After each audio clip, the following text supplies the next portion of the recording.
Hello ladies, ఒంటరితనంగా ఉండడం అంటే 15 సిగరెట్లు తాగడంతో సమానమని మీకు తెలుసా? అసలు స్టాటిస్టిక్స్ ఏం చెప్తున్నాయి? ఒంటరితనం వల్ల ఎంతమంది ఉమెన్స్ బాధపడుతున్నారు? తెలుసుకోవాలనుకుంటే ఈ వీడియో చూడండి.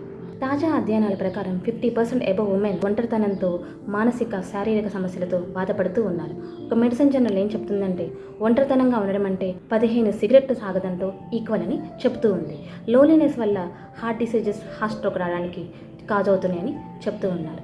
సైకాలజిస్ట్ డాక్టర్ సెన్మిన్ ఏం చెప్పారంటే లోన్లీనెస్ అనేది వాళ్ళ డెసిషన్ మేకింగ్ చేసుకోవడానికి ఇంపాక్ట్ అవుతుందని, వాళ్ళ మెమరీ లాస్కి కాజ్ అవుతుందని కూడా చెప్పారు. ఎవ్రీ ఇయర్ గ్లోబల్గా మహిళలు ఏఐ టూల్స్ యూజ్ చేసుకుంటున్నప్పటికీ కూడా అవి రియల్ హ్యూమన్ కనెక్షన్స్ ఇచ్చేటువంటి ఎమోషన్స్ని ఇవ్వలేక ఎంతోమంది డిప్రెషన్ ఫీల్ అవుతున్నారని అధ్యయనాలు చెప్తూ ఉన్నాయి. అందుకని మీ ఎమోషన్స్ ఎటువంటివైనా షేర్ చేసుకోవడానికి ఐఎమ్ ఆల్వేస్ బి హియర్.